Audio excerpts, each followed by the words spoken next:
puncak kegiatan HSN, Hari Santri Nasional, itu ada drama kolosal. Nah, banyak yang penasaran, kenapa sih Surabaya Juang dan NU ini membuat drama kolosal?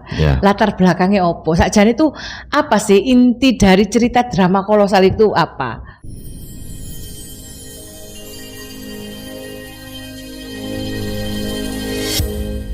Assalamualaikum warahmatullahi wabarakatuh, sahabat Nahdien dimanapun Anda berada.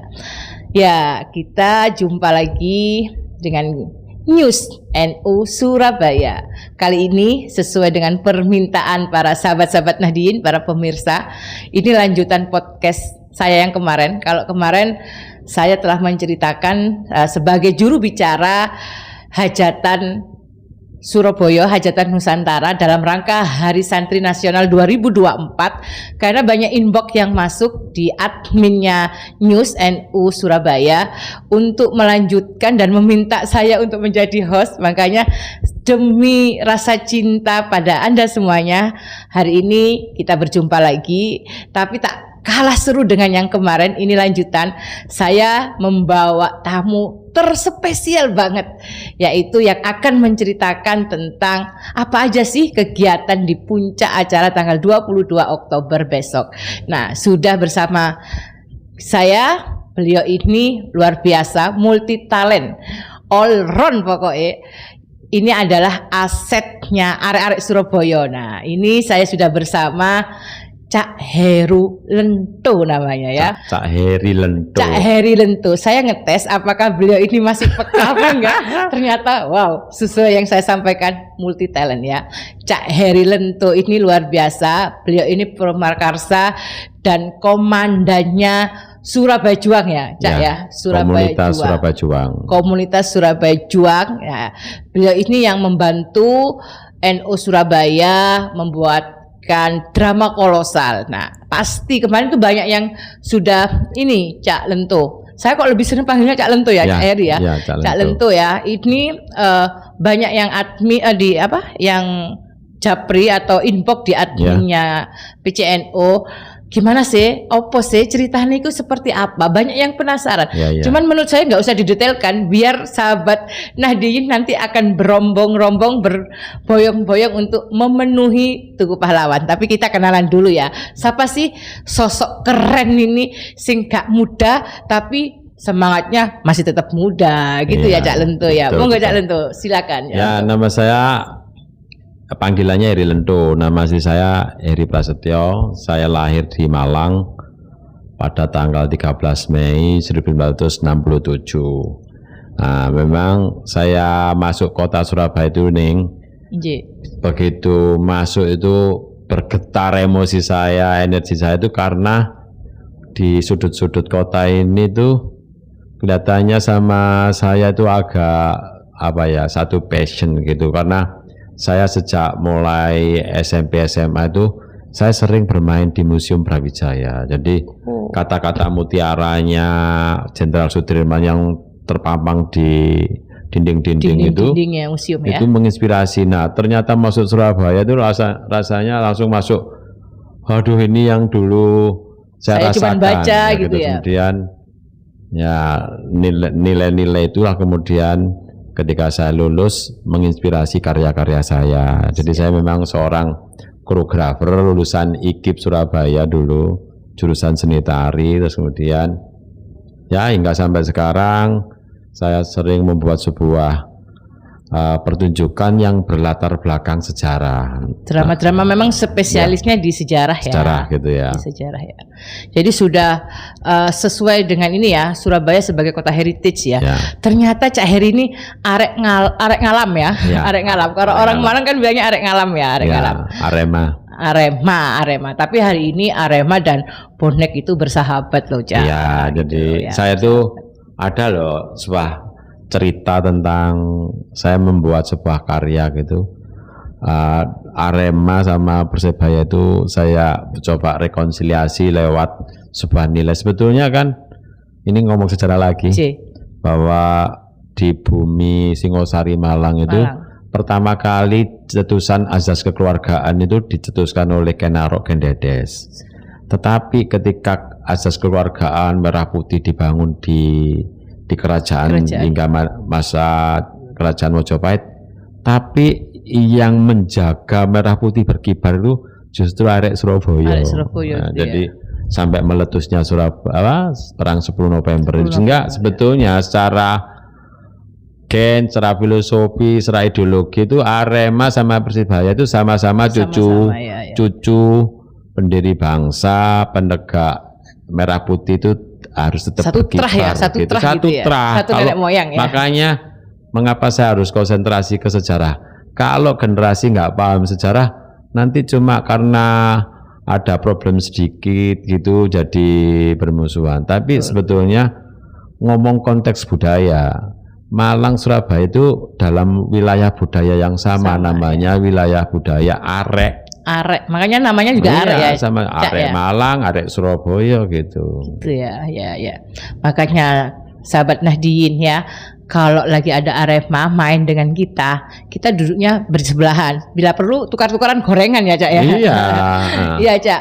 Ini beberapa hari ini dunia permedsosan ya, ini dihebohkan dengan banyaknya thriller-thriller atau flyer-flyer yang dikeluarkan oleh teman-teman atau komunitas Surabaya Juang terkait dengan puncak kegiatan HSN Hari Santri Nasional. Itu ada drama kolosal.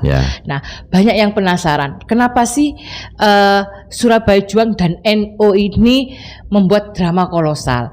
Latar belakangnya opo? Sakjane itu apa sih inti dari cerita drama kolosal itu apa? Jadi drama kolosal ini menceritakan tentang merekonstruksi peristiwa resolusi jihad yang di kantor PCNU pada tanggal 22 Oktober 1945 itu direkonstruksi.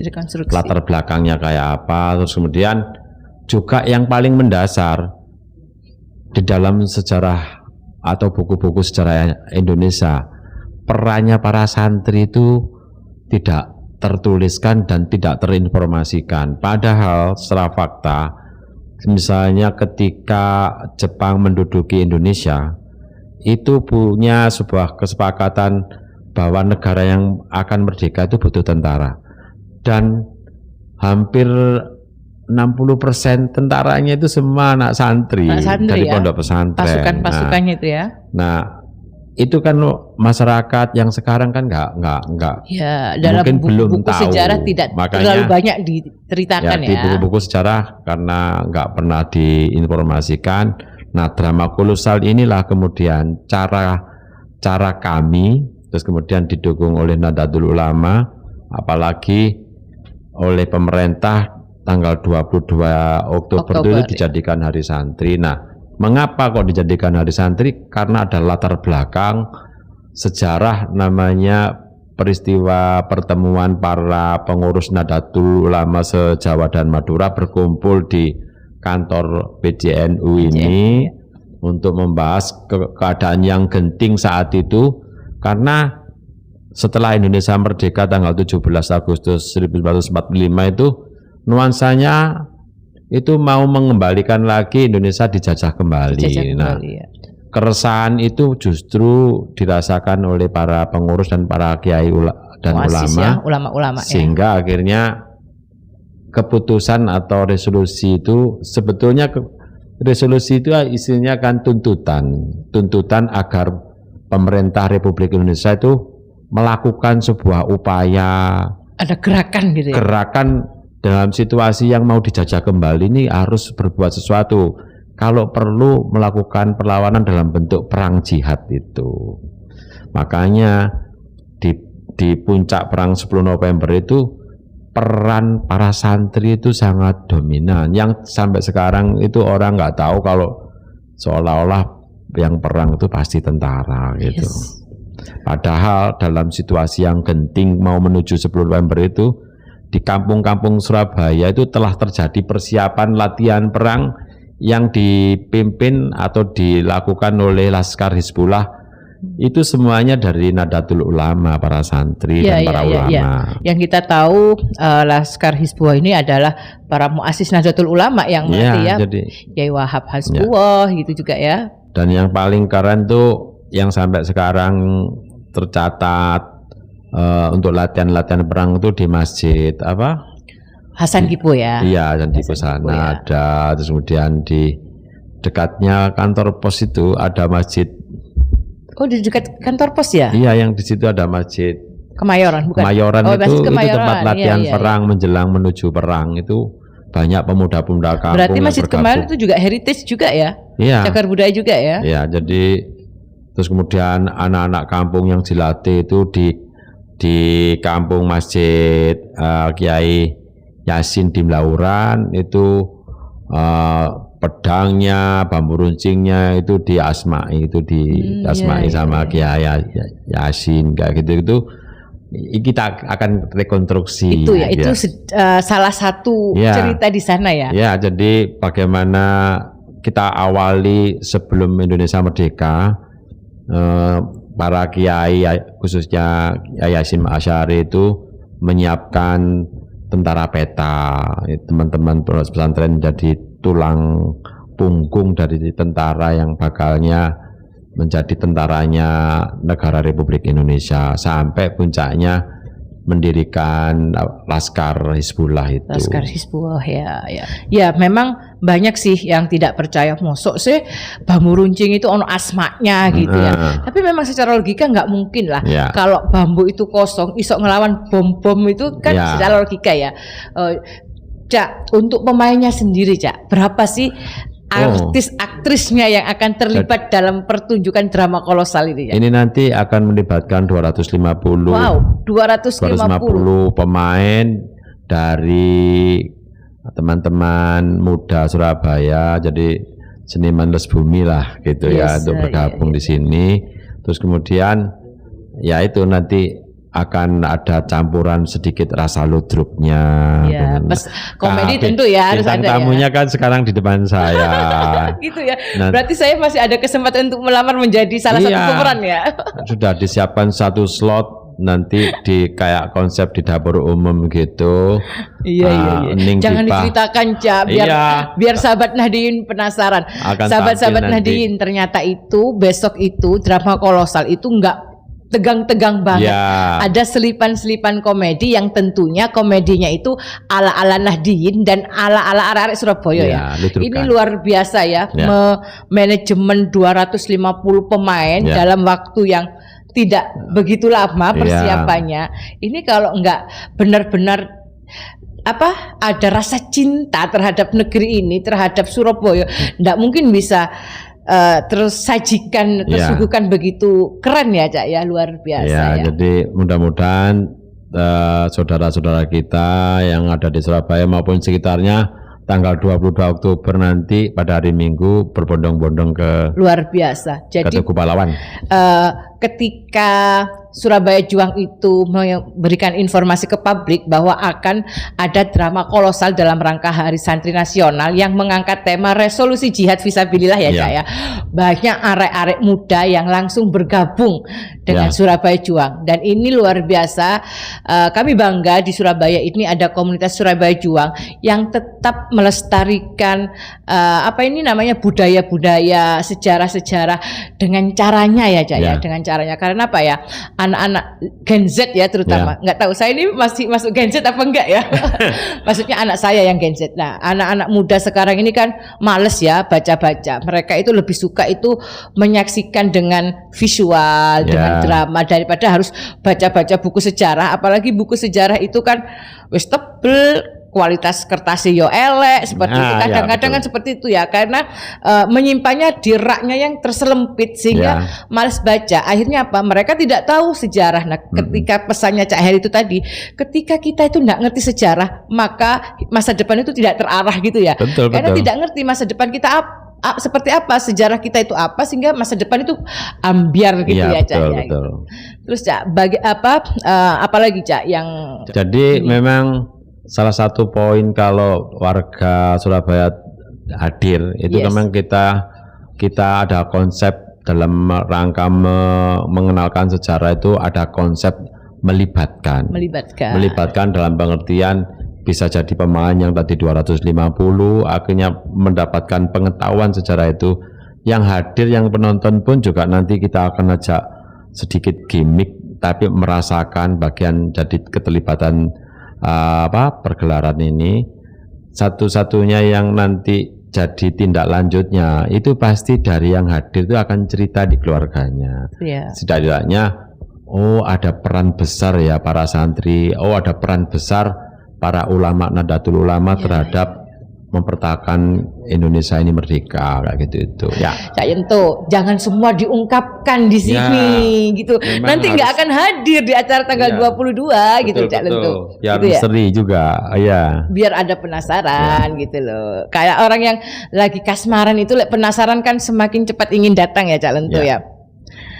Kita nggak terasa ya, sudah beberapa menit ya, saking asiknya sahabat-sahabat Nahdien. Tentunya panjenengan masih tetap penasaran kan, kok nggak tuntas sih kisahnya, siapa aja pemerannya. Langsung aja, nggak usah pakai online, live nanti datang di Tugu Pahlawan tanggal 22 Oktober jam 18.30 yang akan dimulai terlebih dahulu dengan istighosah untuk dulu memberikan hadiah doa kepada para syuhada, para mu'az yang telah mengorbankan jiwa raganya, darahnya untuk tanah air tercinta, sehingga kita hari ini bisa bersujud dengan tumak ninah, bisa beribadah di atas tanah ini karena ada darah para syuhada yang menghadiahkan kepada kita. Makanya besok tanggal 22 kita tetap diawali dengan berdoa, lanjut kita setelah khusyuk tentunya kita happy ending dengan menikmati suguhan-suguhan dari Surabaya Juang. Tentu jaga kesehatan. Amin ya. Karena musim ini lagi siang panas, sore dingin, cukup hangat hari ini sampai saya kehabisan kata-kata menghadapi Cak Lento ini. Meskipun Cak Lento pangapunten ini tidak ada suguhan kopi yang tapi diskusi kita cukup menghangatkan Cak Lento ya.